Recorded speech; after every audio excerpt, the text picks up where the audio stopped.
Karena di market itu yang kalah itu yang kehabisan uang. Sama lah kayak misalnya kita pergi perang, yang kalah kan yang kehabisan peluru duluan gitu loh.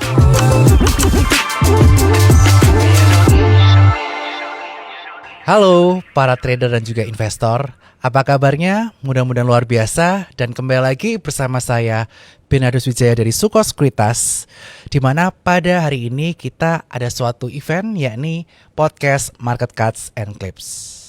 Jadi hari ini pada tanggal 24 Februari 2026 jam 7 malam kita kehadiran bintang tamu yang sangat luar biasa, yaitu Andri Hakim, founder dari Stockwise. Thank you bro. Selamat malam.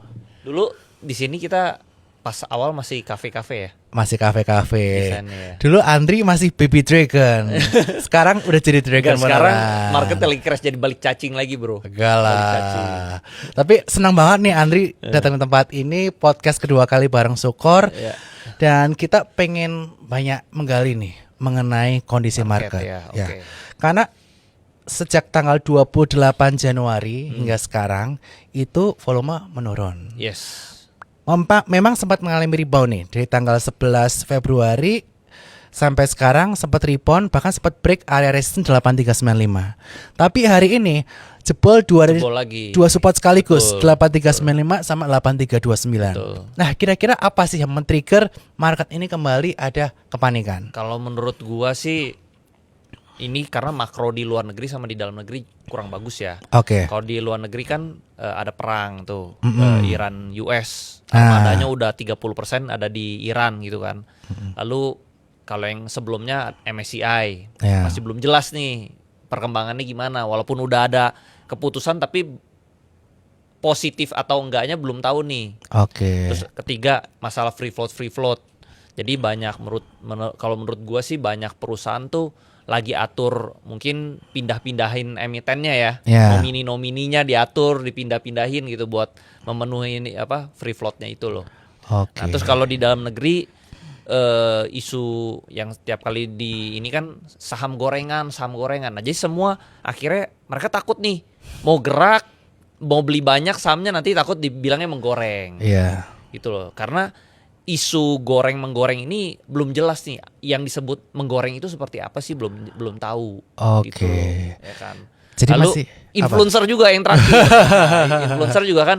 Nih influencer mau dicari nih yang beredar kan mau dicari nih salahnya di mana gitu loh. Mau dibatasi powernya gitu loh. Nah, akhirnya semua ini bikin market lesu lah. Akhirnya semua investor wait and see semua gitu. Kalau menurut gue pandangannya itu sih. Oke, jadi karena masih ada uncertainty ya teman-teman ya, dari sisi global, dari sisi perang, kemudian domestik ini juga nggak kalah menggoncangkan ya. Setelah betul. MSCI yang belum pasti sampai Mei, ternyata masih ada case-case kaitan mengenai saham gorengan, kemudian kaitannya mengenai free float, influencer, JK ya. Semua inilah nih, semua kan kalau digabungin jadi fear-nya macam-macam.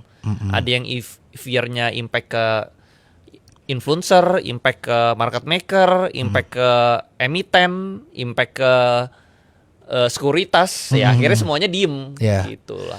Jadi pada tiarap semuanya tiarap, jadinya marketnya sepi. Nah kalau market sepi, kita beli saham apa aja pasti turun, karena kan nggak ada demand, cuma ada supply doang, demandnya nggak ada, ya akhirnya lebih gampang turun daripada naik. Oke. Nah ngomong-ngomong nih, sekarang kan udah bulan puasa, bentar lagi Lebaran. Dan uncertainty itu masih ada sampai bulan Mei ya, kaitan mengenai MSCI, dan nanti Lebaran itu liburnya panjang. Kita nggak tahu what happen antara Amerika dan juga Iran.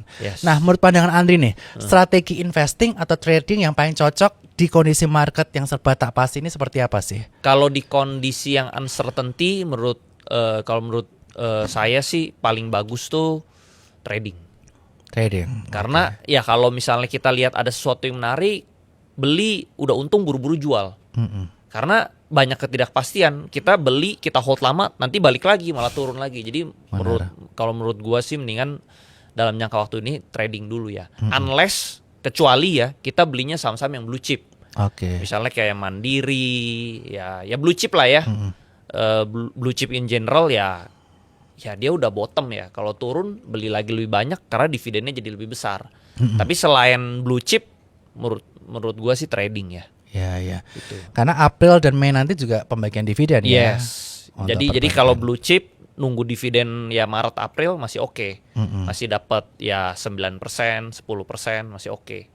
Tapi kalau yang saham-saham selain dividen play ya trading aja lah. Nah, kalau menurut Andri nih, Konglo masih bakal jalan nggak sih di tahun 2026 ini? Biasa Konglo itu jalannya di Q3 ya. Kalau lihat history tahun lalu ya. Jadi Q1, Q2 ini masih wait and see lah. Terus mereka juga kalau gua rasa ini mereka lagi pindah-pindahin buat free float itu loh. Gitu. Mungkin kan nanti batasnya yang 1% kelihatan nih. Mungkin dia lagi pecah-pecah juga gitu. Makanya kalau gua lihat beberapa emiten itu banyak yang lagi nego-nego ya. Jual beli nego-nego. Nah, itu kan mereka lagi penuhin pindah-pindahin barang ya. Seperti itu. Jadi Q1, Q2 mending stay defensif dulu. Portonya yang untuk trading aja. Kecuali saham-saham blue chips, contohnya perbankan tadi. Nah, tapi kalau dari sisi emiten nih, kalau gue mindsetnya sebagai owner emiten ya, saat ini gue nggak mau saham gue naik dulu, bro. Kenapa? Karena dia kan harus pindah-pindahin barang nih. Kalau harganya tinggi kan mahal pindahinnya. Jadi mendingan dia harganya lagi turun, dia pindah-pindahin kan kalau jual belinya kan murah. Fee tradingnya lebih murah ya? Yes, fee tradingnya lebih murah. Uang yang dibutuhkan juga lebih sedikit. Benar, make sense. Dibandingkan kalau dia harganya udah dia naikin, terus dia baru pindahin barang kan mahal biayanya, fee-nya juga besar, seperti itu. Jadi sebenarnya sekarang ini good time nggak untuk buy on weakness untuk saham-saham yang lagi banyak crossing kayak gitu nih? Karena kan harganya lagi murah. Kalau kita tahu future-nya masih bagus sih menurut gue oke lah, masih boleh lah. Kalau misalnya dia udah lowest-nya ya, oke sih. Nah, pertanyaan selanjutnya nih. Tadi udah bahas Konglo dan udah bahas blue chips. Menurut Andri nih, story atau sektor apa yang menarik untuk kita simak setelah Lebaran lah? Karena setelah menurut aku Lebaran ya, kan masih slow nih. Setelah Lebaran apa? Nah, ini tergantung nih. US jadi nyerang Iran atau enggak. Kalau misalnya US jadi nyerang Iran, pasti yang terdampak nomor satu oil. Karena Iran itu di Selat Hormuznya itu dia penyuplai minyak tuh kapal tanker tuh ke Eropa. Gitu loh. Jadi kalau nggak salah itu bisa 20-30% suplai minyak tuh dari Selat Hormuz itu. Nah, kalau Selat Hormuz ini di blokade, ya akhirnya suplainya berkurang, ya harga minyak meledak. Karena 30% pasukan minyak itu dari Selat Hormuz itu. Benar. Di situ. Kemudian apa lagi nih selain minyak? Ya, minyak ya. Kedua mungkin emas kali ya. Karena kalau gue lihat ya orang luar negeri, misalnya dia lagi wait and see nih, tapi nggak suka belinya kripto, akhirnya taruh di mana? Emas. Gitu. Jadi orang sekarang belakangan dikit-dikit bingung ya mau invest apa, saham lagi jelek, kripto juga lagi kurang bagus, udah emas aja yang pasti. Gitu kan. Ini kan emas kan katanya kan uangnya Tuhan gitu. Harganya naik terus. Ya paling aman sih emas. Gitu. Jadi yang nomor 2 mungkin emas ya. Nah, kemudian nih aku mau discuss mengenai misalnya nih nggak jadi perang. Kalau jadi perang kan minyak sama emas ini menarik. Kalau tiba-tiba damai kan Trump suka kayak gitu. Mau perang nggak jadi. Damai. Ya. Kalau perangnya nggak jadi, mungkin batu bara kali ya. Kalau dalam negeri ya, batu bara harusnya makin bagus karena ini dari peraturan pemerintah ya, dari Pak Menteri Bahlil kan suplainya batu bara sama nikel kan dikurangin. Ya mungkin harga batu bara sama nikel bisa bagus. Make sense ya. Kan? CPO juga mungkin bisa bagus ya. Karena CPO kan sangat disupport sama Pak Presiden Prabowo kan. Jadi itu mungkin yang industri-industri yang bagus ya. Wah, luar biasa. Sama banking lah. Karena ya. Indonesia ya selalu banking kan. Finance. Pokoknya Indonesia tuh kalau saya ngobrol sama investor tuh kalau nggak banking ya komoditas. Ya udah itu doang. Ya punya kan itu doang. Yes, betul. Kita betul. IT ya nggak secanggih Nggak kayak bisa Amerika. lah, kalah lah. Iya. Terus skop kita cuma di Indonesia. Yes. Kalau mereka kan skopnya internasional kayak Betul, Amazon, betul, Google, betul. YouTube. Ya kalau misalnya IT pasti orang lebih pilih Amerika, nomor 2 China. Nggak mungkin dia carinya ke Indonesia sih. Benar-benar. Itu sih. Kalau pandangan Andri nih, Indonesia bakal stay di emerging market atau turun ke frontier market? Menurut kalau menurut analisa gue sih harusnya stay di sekarang ya, di emerging ya. Karena kita kan negara yang besar ya. Masa tetangga kita yang lebih kecil emerging, kita frontier gitu loh. Benar, setuju sih. Ya kan, jadi nggak masuk akal lah. Harusnya stay di emerging lah. Itu cuma takut-takutin doang lah. Iya, ya udahlah, ntar dekat-dekat Mei mulai buy on weakness lah. Pasti Dekat-dekat harus pengumuman. dong. Nanti biasa emang saham kalau gue lihat historinya ya itu baru bagus sih bulan Juni. Awal-awal Juni baru bagus. Oke. Setiap kali tuh setiap Januari sampai Mei itu biasa crash. Karena portfolio gue selalu drawdown setiap awal tahun Ikut Q1 tahun Q2 lalu kan? selalu ya. Jadi lama-lama belajar kan. Oh, emang Q1 Q2 itu emang jelek, normal. Ya. Tahun Gitu lalu kan loh. kena tarif Trump kan? Iya, karena dari Trump ya kan. Terus udah gitu dari lokal juga banyak kan, ada pagar laut, ada kebijakan yang MBG dan lain-lain kan, macam-macam kan.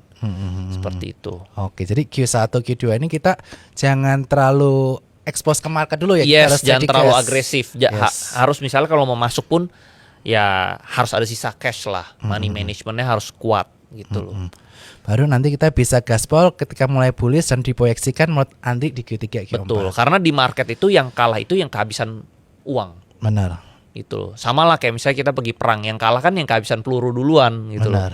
Jadi kita harus ada stay amunisinya gitu loh. Harus irit-irit dulu nembaknya gitu loh. Jangan jor-joran, all in, jangan dulu. Market kalau lagi jelek nggak boleh all in. Oke. All in itu cuma bisa kalau market lagi bagus. Oke, jadi money Seperti management is important ya. Yes. Masa seperti Betul, ini. betul. Pokoknya di masa saat ini kita yang paling penting pertama kita trading short term aja. Yes. Kecuali yang blue chips kita bisa buy and hold nunggu dividen. Ya. Kemudian stay cash berapa Betul. persen, money management penting. Betul. Dan kita harus punya cash ketika Q3 ke-4 ketika market mulai Nah, lari. betul. Di situ baru hajar jor-joran. Nah, itu biasa multiplier-nya cepet tuh. Oke. Gitu, di situ. Wah, luar biasa. Thank you banget buat Andri ya udah hadir di podcastnya bareng Sukor. Walaupun hari ini market lumayan berdarah, tapi tentu saja mudah-mudahan inspirasi Andri ini bisa dibawa ke teman-teman cuan-tubers Pasti sekalian. dong, pasti. Dan sekian podcast dari Sukor Sekuritas, dan jangan lupa subscribe YouTube channel Sukor Sekuritas, dan see you semuanya, dan see you di next episode. Bye bye.